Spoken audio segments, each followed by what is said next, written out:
नमस्कार दोस्तों, स्वागत है आप सभी का आज के मुख्य समाचार के इस वीडियो में। जी हां दोस्तों, मोदी सरकार की तरफ से बड़ी और महत्वपूर्ण खबर की अपडेट निकल कर आ रही है, जिसकी सटीक जानकारी हम आपको इस वीडियो में देंगे। बस आप इस वीडियो के साथ अंत तक बने रहिए। लेकिन उससे पहले आपसे एक छोटी सी रिक्वेस्ट है कि मुझे इस वीडियो को बनाने में बहुत मेहनत लगती है, तो इस मेहनत के लिए वीडियो पर एक लाइक जरूर कीजिएगा और साथ ही वीडियो के नीचे दिए गए इस लाल बटन को दबाकर चैनल को सब्सक्राइब कीजिए और इस घंटी को भी दबाइए ताकि आपको दिन भर की बड़ी खबरों की जानकारी लगातार मिलती रहे।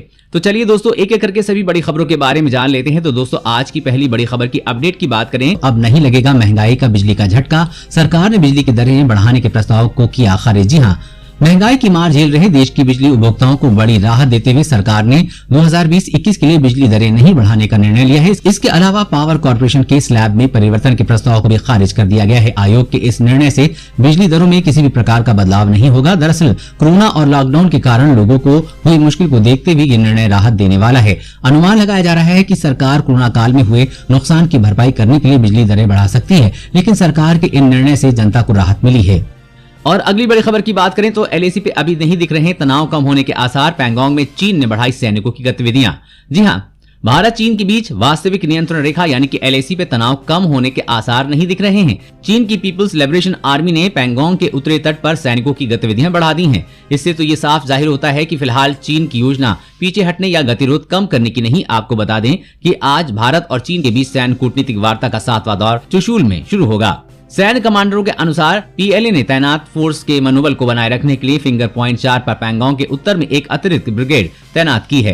उन्होंने कहा ये देखते हुए कि दोनों पक्षों को फिंगर पॉइंट 4 पर लगभग 18,000 फीट पर तैनात किया गया है और मौसम बिगड़ रहा है। पीएलए एक समय में 200 सैनिकों की गतिविधियां कर रहा है ताकि फ्रंट लाइन सैनिकों का मनोबल बढ़ाया जा सके। इसका साफ मतलब है कि पीएलए के पास इस सर्दी में कम से कम विघटन की कोई योजना नहीं है और चीन लगातार नई नई चाल चल रहा है और अपने सैनिकों की संख्या भी बढ़ा रहा है। और अगली बड़ी खबर की बात करें तो कोरोना के टीके पर खुशखबरी, भारत पहुंची रूसी वैक्सीन स्पुतनिक वी की पहली खेप। जी हां, कोरोना वायरस के बढ़ते संक्रमण के बीच दुनिया भर के लोगों को कोरोना की वैक्सीन का इंतजार है। रूस ने अगस्त में दुनिया की पहली कोरोना वैक्सीन स्पुतनिक वी को मंजूरी देकर दुनिया को चौंका दिया था। हालांकि इस वैक्सीन के अंतिम चरण का ट्रायल अब तक पूरा नहीं हुआ है और रूस में आपातकालीन अप्रूवल के तहत उच्च जोखिम वर्ग के लोगों को वैक्सीन लगाई जाने लगी है। वहीं भारत में दिग्गज pharma company doctor Reddy laboratories इस वैक्सीन का ट्रायल करने जा रही है। देश में इस वैक्सीन के दूसरे और तीसरे चरण का ट्रायल किया जाना है। खबर है कि इसके लिए वैक्सीन की खेप भारत पहुंच चुकी है। जल्द ही भारत में इसका दूसरे और तीसरे चरण का ट्रायल शुरू किया जाएगा। अगर ट्रायल सफल रहता है तो जल्द ही इसका बड़े पैमाने पर उत्पादन देश की आम जनता तक वैक्सीन पहुंचाएगी। और अगली बड़ी खबर की बात करें तो अभी नहीं लागू होंगे सोने के आभूषणों पर हॉलमार्किंग के नियम। जानिए क्यों बढ़ी आगे डेडलाइन। जी हां, सोने के आभूषणों पर हॉलमार्किंग को लागू करने की तारीख एक बार फिर आगे बढ़ गई है। जनवरी में नोटिफिकेशन जारी हुआ था कि गोल्ड ज्वेलरी पर अनिवार्य हॉलमार्क 15 जनवरी 2021 से लागू होगी, लेकिन अब इसको लागू करने की तारीख 1 जुलाई 2021 कर दी गई है। यानी कि ज्वेलर्स को 6.5 महीने का और वक्त मिल गया है। दरअसल ज्वेलर्स को BIS के तहत एक तय समय के अंदर खुद को रजिस्टर कराना था। अगर कोई ज्वेलर बिना हॉलमार्क वाला गोल्ड बेचते हुए पकड़ा गया तो उस पर 1 लाख रुपए तक का जुर्माना लगा सकता है, साथ ही 1 साल की जेल हो सकती है। गोल्ड हॉलमार्किंग में 14, 18 और 22 कैरेट के गोल्ड की बिक्री होगी। सरकार गोल्ड हॉलमार्किंग को लेकर पूरी तरह से तैयार है। और अगली बड़ी खबर की बात करें, रूस ने भारत को S-400 मिसाइल देने के मामले में दिया बयान। जाने कब तक इस मिसाइल की पहली खेप आएगी देश में। जी हां, चीन के साथ सीमा पर जारी विवाद के बीच भारत लगातार रूस से S-400 मिसाइल्स को लाने का प्रयास कर रहा है। यदि भारत को ये मिसाइल मिल जाता है तो भारत के लिए सुरक्षा के ख्याल से बेहद महत्वपूर्ण होगा।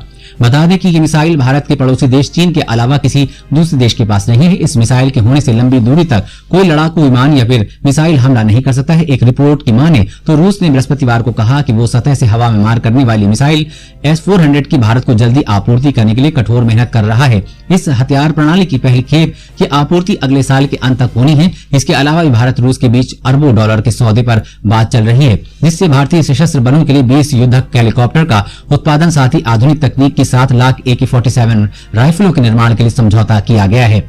और अगली बड़ी खबर की बात करें तो वैज्ञानिकों को मिली बड़ी सफलता, महज 30 सेकंड में खत्म होगा कोरोना वायरस। जी हां, कोरोना वायरस के बढ़ते संक्रमण पर नियंत्रण के लिए देश और दुनिया में कई तरह के शोध हो रहे हैं। इसी वैक्सीन विकसित करने के अलावा इलाज के अन्य तरीकों में भी काम हो रहा है। वहीं कोरोना से बचने के लिए और वायरस को बेअसर करने के लिए कई तरह के मास्क और स्प्रे भी सामने आ रहे हैं। इसी कड़ी में वैज्ञानिकों ने एक नए शोध के मुताबिक अब कोरोना वायरस को कुछ सेकंडों में खत्म करने का तरीका ईजाद किया है। दरअसल वैज्ञानिकों ने एक 3D प्रिंटर से प्रेशर प्लाज्मा जेट स्प्रे बनाया है जिससे महज 30 सेकंड में कोरोना वायरस को खत्म किया जा सकता है। शोध के मुताबिक इस प्लाज्मा जेट से धातु, चमड़े और प्लास्टिक की सतह पर मौजूद कोरोना वायरस को 30 सेकंड से ही कम समय में खत्म किया जा सकेगा। इस शोध को कोरोना महामारी के खिलाफ लड़ी जा रही जंग में महत्वपूर्ण सफलता माना जा रहा है। इस शोध के मुताबिक चेहरे पर यानी मुंह और नाक कवर करने वाले मास्क पर भी स्प्रे का प्रयोग किया गया तो पाया गया कि ये स्प्रे मास्क पर भी समान रूप से काम करता है। और अगली बड़ी खबर की बात करें तो मनरेगा के लक्ष्य को बढ़ाने की योजना बना रही है केंद्र सरकार, ग्रामीणों को रोजगार देने का प्रयास।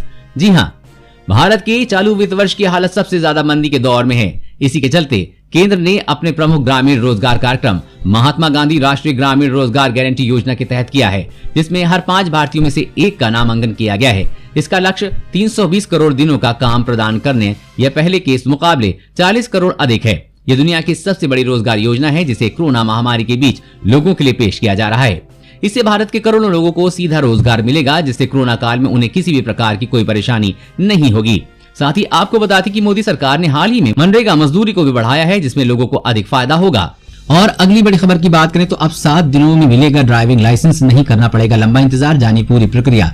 जी हाँ, आजकल के समय में ज्यादातर लोगों के पास कोई न कोई वाहन जरूर होता है। दिन प्रतिदिन जिस तरह से आबादी बढ़ती जा रही है, ऐसी स्थिति में पब्लिक ट्रांसपोर्टेशन का इस्तेमाल करना सबके बस की बात नहीं है।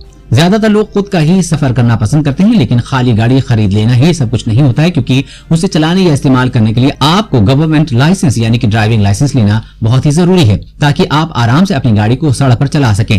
पहले ड्राइविंग लाइसेंस के चक्कर में आरटीओ ऑफिस बार बार जाना पड़ता था, लेकिन अब समय बदल चुका है। जी हाँ, ड्राइविंग लाइसेंस लेने के लिए अभी तक लोगों को काफी मशक्कत करनी पड़ती थी। कागजी कार्रवाई पूरी होने के कई बार 1 महीने से अधिक का वक्त लग जाया करता था, परंतु जनहित गारंटी अधिनियम के तहत अब सिर्फ 7 दिनों में ही ड्राइविंग लाइसेंस बनने की प्रक्रिया पूरी होगी। और अगली बड़ी खबर की बात करें तो कोरोना रोकने के लिए ये देश दुनिया में सबसे आगे, इस रणनीति से मिल रही है जीत, लोग कर रहे हैं बड़ी पार्टियां। जी हां, चीन से भले ही कोरोना वायरस शुरू हुआ हो, लेकिन कोरोना पर काबू पाने में देशों में चीन सबसे आगे रहा है।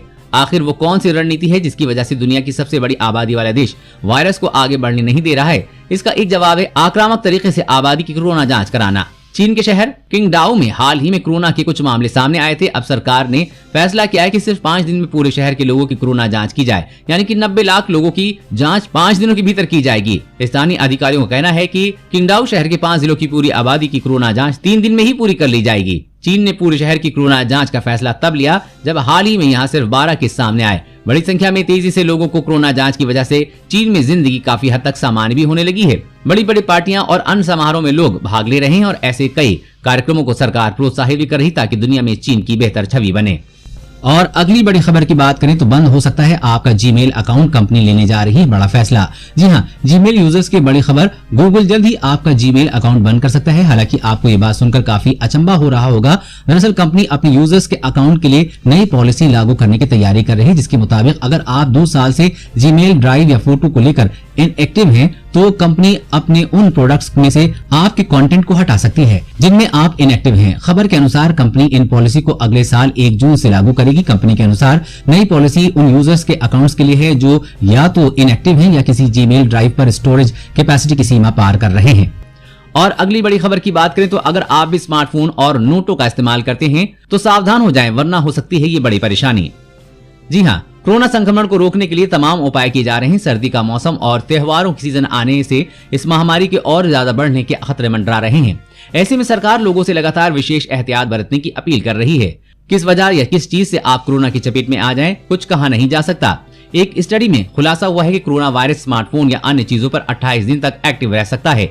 एक अध्ययन में पाया गया है कि कोविड-19 महामारी के लिए जिम्मेदार नया corona virus bank note smartphone screen के शीशे और स्टेनलेस स्टील जैसी जगहों पर 28 दिनों तक जीवित रह सकता है।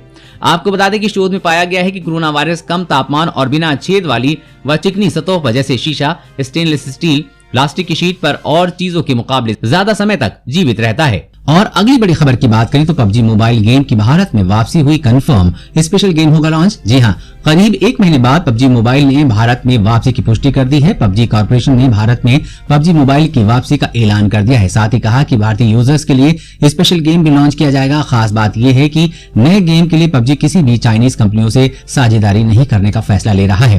पबजी कॉर्पोरेशन के एक साथ बयान के मुताबिक पबजी मोबाइल को जल्द ही भारत में लॉन्च किया जाएगा। इसके लिए कंपनी भारत सरकार की डेटा पॉलिसी को पूरी तरह से फॉलो करेगी। बता दें कि सितंबर महीने की शुरुआत में 200 गेमिंग ऐप्स के साथ पबजी मोबाइल को भी डाटा सिक्योरिटी को लेकर भारत बैन कर दिया गया था। वहीं अब कंपनी ने वापसी का फैसला किया है। हालांकि पबजी मोबाइल की भारत में लॉन्चिंग की सटीक तारीख के बारे में फिलहाल कोई जानकारी नहीं है। वैसे दोस्तों, पबजी को भारत में दोबारा शुरू करना चाहिए या नहीं, नीचे कमेंट करके जरूर बताइएगा।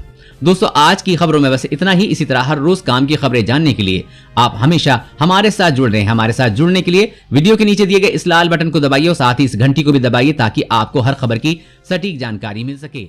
जय हिंद।